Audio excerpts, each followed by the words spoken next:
4+4 offer. మొదటిసారిగా country delight పాలని 4 రోజులు ఆర్డర్ చేసిన వాళ్ళకి మరో 4 రోజులు ఫ్రీ. ఇంకెందుకు ఆలస్యం, యాప్ని డౌన్లోడ్ చేసుకోండి. Download the country delight app now. గుండె, హార్ట్ చాలా ఇంపార్టెంట్ ఆర్గాన్. కానీ గుండె ఫెయిల్ అయితే ఏంటి? ఇలా ప్రపంచవ్యాపితంగా 23 లక్షల మంది హార్ట్ ఫెయిల్యూర్తో బాధపడుతున్నారు. కానీ అందుబాటులో ఉండే డోనార్ ఆర్గాన్ అంటే కిడ్నీ, లివర్ లాగా హార్ట్ అందుబాటులో ఉండేది 6000. అంటే 23 లక్షల మందికి అవసరం ఉంటే 6000 డోనార్లే దొరుకుతున్నారు. గ్యాప్ ఎంత ఉందో మీరు చూడండి. మరి ఏం చేయాలి? హార్ట్ ఫెయిల్ అవుతుంది, డోనార్ హార్ట్ దొరకదు, ఆలస్యం అవుతుంది. అప్పటిదాకా ఏం చేయాలి? ఇప్పుడు మీకు కిడ్నీ ఫెయిల్ అయిందనుకోండి, కిడ్నీ దెబ్బతిన్నదనుకోండి, ట్రాన్స్ప్లాంట్కు కిడ్నీ దొరకాలంటే సమయం పడుతుంది. ఈలోగా డయాలసిస్ మీద బతుకుతారు, డయాలసిస్ చేయించుకుంటూ ఉంటారు. అవకాశం వచ్చినప్పుడు సీరియల్లో జీవన్ దానిలో మీకు కిడ్నీ కనుక దొరికితే ట్రాన్స్ప్లాంట్ చేస్తారు. కానీ కిడ్నీలు దొరికినంత హార్ట్లు కూడా దొరకడం లేదు. సో వరల్డ్ వైడ్గా నేను ఇంతకుముందు చెప్పినట్టు 23 lakh హార్ట్ ఫెయిలియర్స్ ఉంటే 6000 డోనర్స్ ఉన్నారు. దీంతో ఆర్టిఫిషియల్ ఆర్గాన్స్ పైన జరుగుతున్న రీసెర్చ్ ఇప్పుడు ఆర్టిఫిషియల్ హార్ట్ పై కూడా జరుగుతుంది. ఆర్టిఫిషియల్ ఆర్గాన్ అంటే ప్లాస్టిక్, స్పెషల్ గ్రేడ్ ప్లాస్టిక్స్ లేదా మెటల్స్ లేదా ల్యాబ్ గ్రోన్ సెల్స్తో లేదా ఇతర రకాల ఎనిమల్ ఆర్గాన్స్ను జెనెటిక్ ఎడిటింగ్ చేసి క్లోన్ చేసి మనుషులకు ఉపయోగపడేలా వాటిని ఎలా తయారు చేయాలి, ఇలాంటి పరిశోధనలతో తయారు చేస్తున్నారు. ఇందులో ఆర్టిఫిషియల్ అయితే మీకు స్పెషల్ గ్రేడ్ ప్లాస్టిక్స్, మెటల్స్ లేదా ల్యాబ్ గ్రోన్ సెల్స్ ద్వారా ఈ ఆర్టిఫిషియల్ ఆర్గాన్ తయారు చేస్తున్నారు. మీకు అందరికీ చాలా ఫేమస్గా తెలుసు, జైపూర్ కాల్ అంటారు. సో ఒకప్పుడు భయంకరమైన బరువుతో ఆర్టిఫిషియల్ లిమ్స్ ఉండేవి. ఇప్పుడు స్పేస్ రీసెర్చ్ ప్రభావం వల్ల చాలా తేలికైన ఆర్గాన్స్, లిమ్స్ కనుక్కున్నారు, కృత్రిమ కాళ్ళు. ఎందుకంటే స్పేస్లో చాలా లైట్ వెయిట్ ఉండాలి. మీకు 50 కిలోల ఐరన్తో స్పేస్కి పంపిస్తే ఆ రోజసీ నౌక మామూలు కష్టం కాదు. అందువల్ల స్పేస్ టెక్నాలజీలో అనివార్యంగా వెరీ లైట్ వెయిట్ మెటీరియల్స్ తయారు చేస్తారు, అలా కంపల్సరీ. సో ఆ లైట్ వెయిట్ మెటీరియల్ని ఇప్పుడు ఆర్టిఫిషియల్ లిమ్స్ తయారీకి వాడుతున్నారు. అంటే స్పేస్ రీసెర్చ్ యొక్క ఇది బై ప్రోడక్ట్. అలా రకరకాల ఆర్టిఫిషియల్ ఆర్గాన్స్ తయారవుతున్నాయి. తాజాగా టైటానియంతో తయారు చేసినటువంటి కృత్రిమ గుండె, ఆర్టిఫిషియల్ హార్ట్ సక్సెస్ఫుల్గా 100 days వరకు కూడా పనిచేసింది. మామూలు విషయం కాదు. మీరు డోనార్ హార్ట్ అంటే ఎవరైనా బ్రెయిన్ డెడ్ పేషెంట్ నుంచి హార్ట్ తీసి హార్ట్ అమరిస్తే హార్ట్ ఫెయిల్ అయిన వారికి 3000 days వరకు కూడా పనిచేయచ్చండి. దాదాపు 10 ఏళ్ళ వరకు కూడా నార్మల్గా ఆర్టిఫిషియల్ మీకు డోనార్ హార్ట్తో పనిచేయచ్చు. అంటే నీ గుండె కాకుండా వేరే వాళ్ళ గుండెతో జీవిస్తావు. కానీ సమస్య ఏంటంటే డోనార్ హార్ట్ దొరకటానికి సమయం పడుతుంది. ఈలోగా ఎలా అనే దానిపైన పరిశోధన జరుపుతూ ఈ టైటానియం హార్ట్ రూపొందించారు. ఈ డేనియల్ టిమ్స్ అనే ఆస్ట్రేలియన్ బయో ఇంజనీర్ రూపొందించాడు సిడ్నీలో.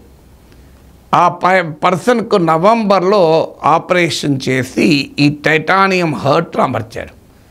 సింపుల్గా హార్ట్ చేసే పని ఈ కృత్రిమ గుండె చేస్తుంది. హార్ట్ ఏం పని చేస్తుంది? మన బాడీకి అవసరమైన బ్లడ్ను పంపించేస్తుంది. మీకు చాలామందికి తెలుసు అనుకుంటాను, ఎవ్రీ డే గుండె మన మానవ శరీరంలో 7500 లీటర్స్ ఆఫ్ బ్లడ్ పంపు చేస్తుందట. చూడండి, అది ఎంత విరామ మెరగకుండా పనిచేస్తూనే ఉంటుంది. ఒక్క క్షణం హార్ట్ కనుక నేను రెస్ట్ తీసుకుంటా, ఎప్పటికీ నాకు ఇదే పనా అనుకుంటే ఇంతే సంగతులు. మనం ఎక్కడికి పోతామో మీరు చెప్పాల్సిన అవసరం లేదు. ఎందుకంటే every year heart 35 million times అంటే 3.5 కోట్ల సార్లు కొట్టుకుంటుందట. సో ఎంత కీలకమో చూడండి. సో అందువల్ల ఈ టైటానియంతో తయారు చేసిన మెటల్ హార్ట్, మీరు టైటానియం అంటే వినుంటారు. మీకు రేర్ ఎర్త్ మెటల్స్ ఉన్నాయి ఉక్రెయిన్లో, ట్రంప్ నాకు అందులో 50% ఇవ్వంటున్నాడు. సో ఉక్రెయిన్లో ఉన్న రేర్ ఎర్త్ మెటల్స్లో యురేనియంతో పాటు టైటానియం ఉంది, లీథియం కూడా ఉంది.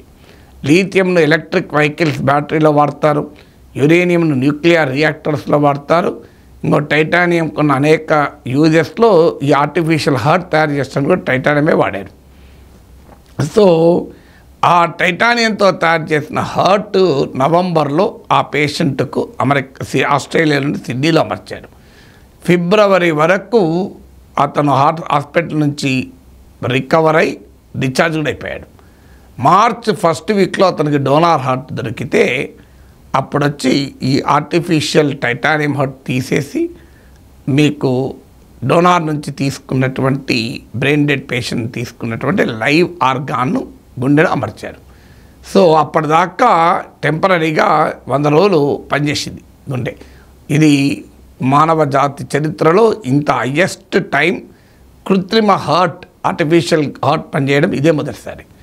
ఇప్పుడు డాక్టర్ల నెక్స్ట్ ప్రయత్నం ఏంటో తెలుసా?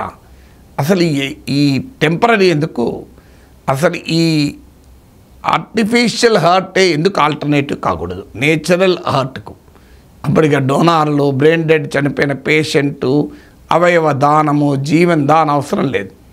సో మీకు సూపర్ మార్కెట్లో దొరికినట్లే యూ కెన్ సింప్లీ బై, నాకు ఒక కిడ్నీ ఇవ్వండి, ఒక లీవర్ ఇవ్వండి, ఒక హార్ట్ ఇవ్వండి అని ఒక పేషెంట్ ఒక హాస్పిటల్ నుంచి వస్తారు.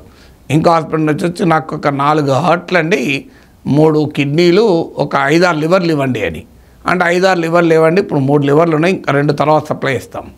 అంటే మనం ఏదైనా ఒక హోటల్కి వెళ్ళి ఓ ప్లేట్ ఇడ్లీ, 2 వడ, సింగిల్ వడ, ఒక ప్లేన్ దోశ ప్యాక్ చేయండి అన్నట్టు ఇలా హాస్పిటల్ నుంచి వచ్చి కొన్ని ఆర్గాన్స్ ఆ రోజు ఏవేవైతే అమర్చాలో అవన్నీ మనం ఆర్డర్ ఇచ్చుకొని, సో టైటానియంతో తయారు చేసిన హార్టు, స్పెషల్ ప్లాస్టిక్తో తయారు చేసిన రెటీనా, ఇంకో మెటల్తో తయారు చేసిన కిడ్నీ, ఇవన్నీ చేసుకొని పోవచ్చు.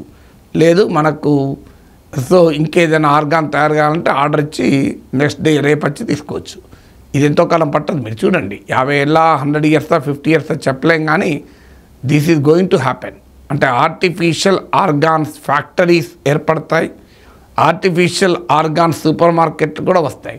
లేదంటే ఆన్లైన్లో, అమెజాన్లో, కాదంటే క్విక్ కామర్స్, బ్లింకెట్లో, జెప్టోలో అర్జెంటుగా నాకు ఆర్టిఫిషియల్ హార్ట్ కావాలి, నా హార్ట్ తీసి హార్ట్ పెట్టుకుంటామని.